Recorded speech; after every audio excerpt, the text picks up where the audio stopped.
6 अगस्त 1945 सुबह के तकरीबन 7 बजे जापानी सेना को रडार पर दक्षिण में कुछ हलचल दिखाई देती है। पहले तो रडार पर काम कर रहे सैनिकों को कुछ समझ नहीं आता, लेकिन थोड़ी देर बाद वो समझ जाते हैं कि एक अमेरिकी लड़ाकू विमान हिरोशिमा की तरफ बढ़ रहा है। जापानी सेना सभी रेडियो कार्यक्रमों को बंद करवा देती है और चारों तरफ खतरे के सायरन बजाना शुरू कर देती है। अगर यहाँ पर जापानी सेना चाहती तो अपने कुछ विमान भेजकर उस अमेरिकी विमान को रोक भी सकती थी, लेकिन 1945 तक आते आते विश्व युद्ध के कारण जापान की आर्थिक स्थिति इतनी खराब हो चुकी थी कि अब उसके पास विमानों को चलाने के लिए पेट्रोल भी नहीं था। अमेरिका का ये लड़ाकू विमान हिरोशिमा के आसमान में आता है, लेकिन थोड़ी ही देर बाद वापस भी चला जाता है। जापानी अथॉरिटी को लगा कि ये कोई साधारण अमेरिकी लड़ाकू विमान होगा जो हिरोशिमा की स्थिति का जायजा लेने के लिए वहाँ पर आया था। इस विमान के जाने के बाद जापानियों को लगा कि अब खतरा टल चुका है, इसलिए खतरे के सायरन बंद कर दिए जाते हैं। इस समय जापान अपने सबसे बुरे दौर से गुजर रहा था। इस वक्त द्वितीय विश्व युद्ध चल रहा था और जापान इटली और जर्मनी के साथ मिलकर मित्र राष्ट्रों के खिलाफ लड़ रहा था। जापान के दोनों साथी हार चुके थे, लेकिन जापान अब भी हार मानने को तैयार नहीं था। हालांकि इस वक्त तक आते आते जापान की हालत भी काफी खराब हो चुकी थी। जापान में खाने पीने की कमी हो चुकी थी, लोग भूख से मर रहे थे, दुकानों में राशन खत्म हो चुका था, पेट्रोल के भाव आसमान छू रहे थे। एक आम जापानी नागरिक की आर्थिक स्थिति इतनी खराब हो गई थी कि जापान की सड़कों पर अब कोई भी पर्सनल कार नहीं दिखती। सड़कों पर चारों तरफ बस पैदल चलते लोग और मिलिट्री व्हीकल ही दिखाई देते। 6 अगस्त 1945 की उस सुबह जब अमेरिका का वो लड़ाकू विमान हिरोशिमा के आसमान से वापस चला गया, तो जापानी सेना को लगा कि वो विमान युद्ध की स्थिति का जायजा लेने आया होगा।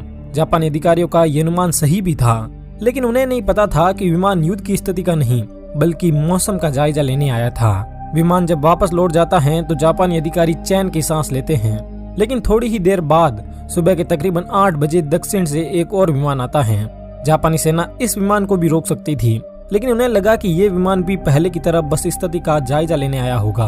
पर उन्हें क्या पता था कि ये विमान उनकी मौत का फरमान लेकर आया था। जापान की तरफ बढ़ रहा ये विमान एनोला गे नाम का एक बम वर्षक विमान था। इस विमान को मेजर थॉमस फेरे भी उड़ा रहे थे। सुबह के ठीक 8:15 पर इस विमान से लिटिल बॉय नाम का एक 4 टन वजनी न्यूक्लियर बम नाक के बल धरती पर गिरना शुरू होता है। इस बम का लक्ष्य हिरोशिमा का अओई ब्रिज था, लेकिन हवाएं इतनी तेज चल रही थी कि ये बम अपने लक्ष्य से 250 मीटर दूर सीमा सर्जिकल हॉस्पिटल पर जाकर गिरता है। इस बम को धरती पर पहुंचने में 43 सेकंड का समय लगता है। इस बम की शक्ति 15,000 TNT के बराबर थी और जब ये फटा तब तापमान 4000 डिग्री सेंटीग्रेड तक पहुंच गया। आसमान में उड़ रहे एक दूसरे अमेरिकी लड़ाकू विमान के पायलट चार्ल्स स्विनी बताते हैं कि उस बम के फटते ही इतनी तेज रोशनी हुई कि मानो सूरज धरती पर आ गया हो। ये विस्फोट इतना भयानक था कि कुछ ही पल में कंक्रीट से बनी इमारतों को छोड़कर धरती पर मौजूद हर चीज धुआं बन गई। जिस जगह विस्फोट हुआ उसके 15 किलोमीटर के दायरे में आने वाली हर इमारत के शीशे चकनाचूर हो गए। सिर्फ कुछ ही पलों में हिरोशिमा शहर की अधिकतर इमारतें धराशायी हो गई। उस वक्त देखने में ऐसा लग रहा था मानो हिरोशिमा में आग का तूफान आ गया हो। सिर्फ कुछ सेकंड पहले जिस हिरोशिमा की आबादी 2.5 लाख थी, अब वो सिर्फ 1,60,000 ही बची। 80,000 लोग एक ही पल में राख बनकर रह गए। अमेरिकी लड़ाकू विमान एनोला गे के पायलट पॉल टिबेट्स बताते हैं कि ये धमाका इतना खतरनाक था कि विस्फोट होते ही विमान के आगे के केबिन में एक तेज रोशनी फैल गई। ये धमाका इतना तेज था कि इतनी ऊंचाई पर उड़ रहे विमान में बैठे पायलट्स के दांतों में भी कंपकपी होने लगी। इसी विमान के पिछले हिस्से में बैठे बॉब कैरन ने अपने कोडक कैमरे से उस भयावह मंजर की कई तस्वीरें ली, जिनमें देखा जा सकता है कि विस्फोट के कारण आसमान में बैंगनी बादल बन गए थे और इन बादलों के बीच से मशरूम की तरह दिखने वाला एक बहुत बड़ा सफेद धुएं का गुब्बार ऊपर की तरफ उठ रहा था। इस धुएं के गुब्बार को द डेथ मशरूम के नाम से जाना जाता है। इस मशरूम के नीचे वो 80,000 लोग थे जो कुछ समय पहले जिंदा थे। 14 साल के फुजियो तारिकोशी 6 अगस्त की उस समय धमाके वाली जगह से कुछ ही दूरी पर मौजूद थे। विस्फोट वाली जगह के इतना नजदीक होने के बावजूद भी फुजियो उन चंद खुशकिस्मत लोगों में से एक थे जो जिंदा बच गए। वो बताते हैं कि उस सुबह मैं अपनी माँ के साथ नाश्ता कर ही रहा था कि तभी हमें आसमान में जोर की गड़गड़ाहट सुनाई देती है। हम लोग दौड़कर बाहर आते हैं। पहले तो हमें लगा कि वो किसी प्लेन की गड़गड़ाहट होगी, लेकिन जब हमने आसमान की तरफ देखा तो वहाँ पर कोई प्लेन नहीं था। हमने देखा कि उत्तर पूर्व की तरफ से एक छोटी सी बॉल जमीन की तरफ आ रही है। ये बॉल जैसे जैसे नजदीक आ रही थी और ज्यादा स्पष्ट हो रही थी। कुछ ही देर में हमें पता चल गया कि ये एक बम था, लेकिन ये सब इतना जल्दी हुआ कि हमें भागने का मौका ही नहीं मिला।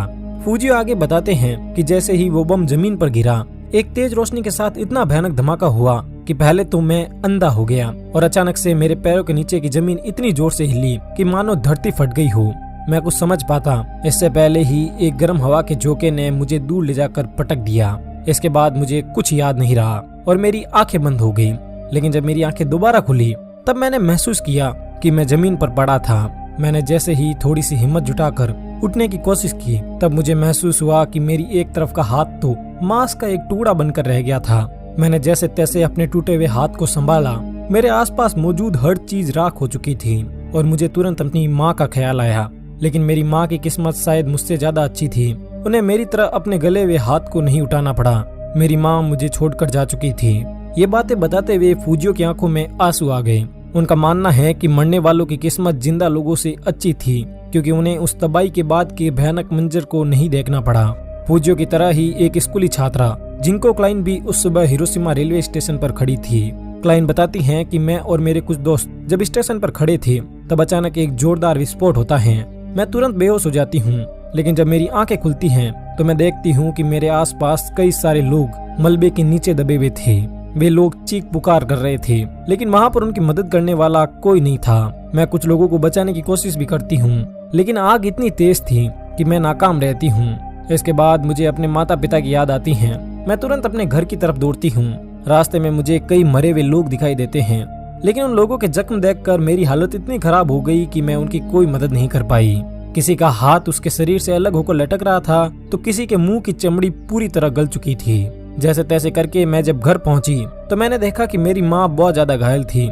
मेरे पिता दूसरे शहर में रहते थे इसलिए उन्हें कुछ नहीं हुआ।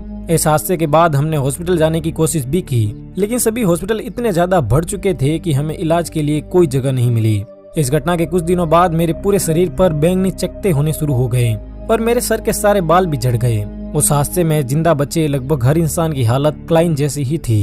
हिरोशिमा की 1/3 आबादी को इतनी बेरहमी से मौत के घाट उतारने के बाद भी अमेरिका के राष्ट्रपति हैरी ट्रूमैन अमेरिका की सैन्य ताकत पर गर्व करते हुए बड़ी बेशर्मी से कहते हैं कि हमारे विमानों ने दुश्मन पर एक बम गिराया है जिसके कारण दुश्मन देश में भारी तबाही हुई है। ये बम 20,000 टन का था और ये अब तक के सबसे शक्तिशाली बम से भी 2000 गुना ज्यादा विध्वंसक है। ब्रह्मांड की शक्ति वाले इस बम ने हमारी हथियारों की श्रृंखला में क्रांतिकारी परिवर्तन किया है। ट्रूमैन आगे कहते हैं कि हम इससे भी खतरनाक हथियार बनाने पर काम कर रहे हैं। अमेरिकी राष्ट्रपति के इस बयान से अब आप अंदाजा लगा सकते हैं कि अमेरिका को इतने निर्दोष लोगों की जान जाने के बाद भी इस हमले का कोई अफसोस नहीं हुआ।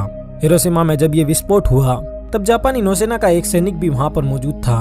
वह सैनिक अपने दर्द को बयां करते हुए बताता है कि जब धमाका हुआ तब उसके साथ इतनी तेज रोशनी निकली कि मैं अंधा हो गया। इसके तुरंत बाद हवा की गर्म झोंके ने मुझे 1 मीटर तक ऊपर उठाया और फिर नीचे पटक दिया। मैं किसी तरह अपने घुटनों के बल खड़े होने की कोशिश भी कर रहा था कि तभी हवा का एक और झोंका आता है और मुझे एक बार फिर से नीचे पटक देता है।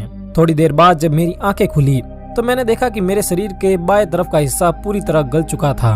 थोड़ी दूरी पर मुझे एक पेड़ दिखा जो धमाके के कारण पूरी तरह सूख गया था। मेरा गला बिल्कुल सूखा हुआ था और मेरे शरीर में जान नहीं थी। मैंने अपनी पूरी हिम्मत एक साथ बटोरी और खड़े होने की कोशिश की लेकिन मैं खड़ा नहीं हो पा रहा था। फिर मैं किसी तरह उस पेड़ के तने तक पहुंचा। मेरे सामने एक बच्चा पानी के लिए तड़प रहा था लेकिन मेरे पास पानी नहीं था। कुछ ही देर में उस बच्चे ने मेरे सामने ही तड़पते तड़पते अपना दम तोड़ दिया। इस धमाके के बाद जो लोग जिंदा बचे वे अपनी जान बचाने के लिए सड़क से इधर उधर भागने लगे। सड़क पर चल रहे लोग ऐसे लग रहे थे मानो मुर्दे जिंदा हो गए हो। इनके मुंह से झाग भरा खून निकल रहा था और इनके पूरे शरीर पर चमड़ी और मांस इस तरह लटक रहा था कि मानो इन्हें हल्का सा छूने पर भी इनका मांस हमारे हाथ में आ जाएगा। ये सभी तड़पते हुए लोग पानी के लिए चीख रहे थे पर इन्हें पानी भी नसीब नहीं हुआ।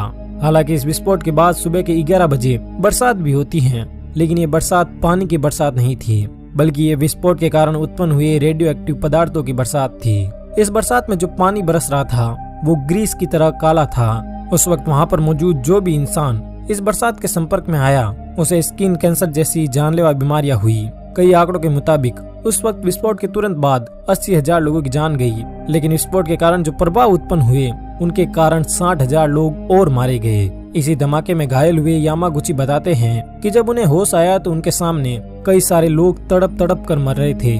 उन्हें लगा कि वे भी मारे जाएंगे लेकिन तभी 2 लड़के जो इस धमाके से सुरक्षित बच गए थे उनके पास आते हैं और उन्हें पास ही के एक क्लिनिक लेकर जाते हैं। यामागुची बताते हैं कि जैसे ही वे क्लिनिक पहुंचे तो उन्होंने देखा कि क्लिनिक के फर्श पर चारों तरफ जली हुई लाशें ही लाशें पड़ी थी। उस क्लिनिक के कुछ एक आध डॉक्टर जो सही सलामत थे वे लोगों की मरहम पट्टी कर रहे थे। वहाँ पर इलाज कर रहे कुछ लोगों का मुंह बुरी तरह जला हुआ था तो कुछ के हाथ पैर। लोगों के शरीर से सफेद सफेद रस्सी और खून निकल रहा था। लोग इतने भयानक तरीके से जख्मी थे कि उन्हें देखा भी नहीं जा सकता था। अमेरिका के हमले के सामने पूरे हिरोशिमा और जापान ने दम तोड़ दिया, लेकिन अमेरिका के नापाक मंसूबे अब भी पूरे नहीं हुए थे।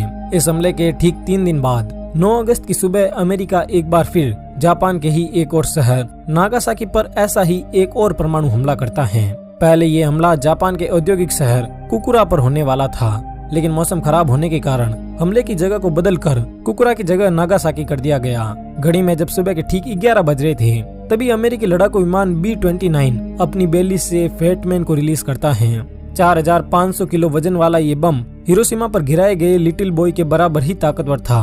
52 सेकंड तक हवा में गिरते रहने के बाद जमीन से 500 फीट की ऊंचाई पर ये बम फटता है। शहर से बाहर काम करने वाले कुछ मजदूर बताते हैं कि जब बम फटा तो पहले तो उन्हें कुछ समझ नहीं आया, लेकिन बाद में उन्होंने देखा कि चारों तरफ लाशें ही लाशें थी।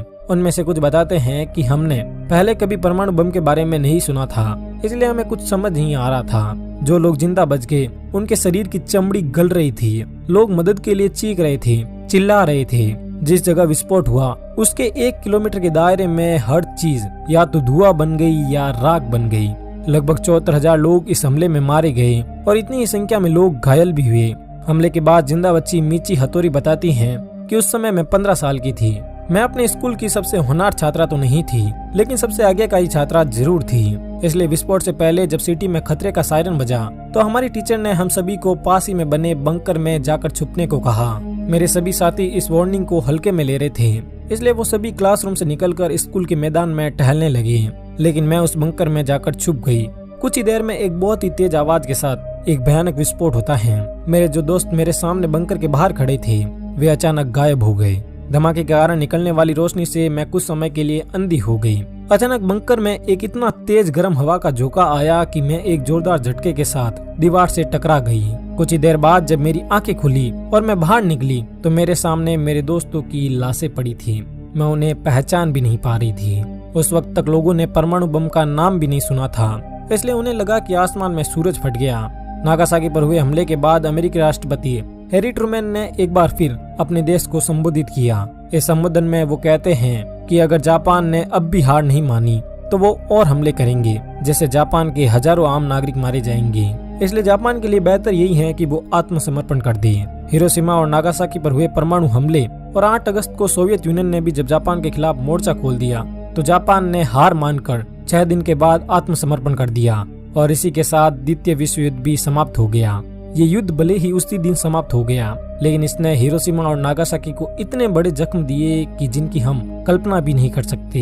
हिरोशिमा और नागासाकी पर हुए इन हमलों पर गांधी जी की ये बात बिल्कुल सटीक बैठती है कि an eye for an eye makes the whole world blind. ये तो हिरोशिमा और नागासाकी पर बम गिरने की घटना थी, लेकिन इन शहरों पर ये हमले क्यों हुए ये जानने के लिए आप राइट साइड में दिए हुए हमारे द्वितीय विश्व युद्ध पर बने इस वीडियो को देख सकते हैं। धन्यवाद।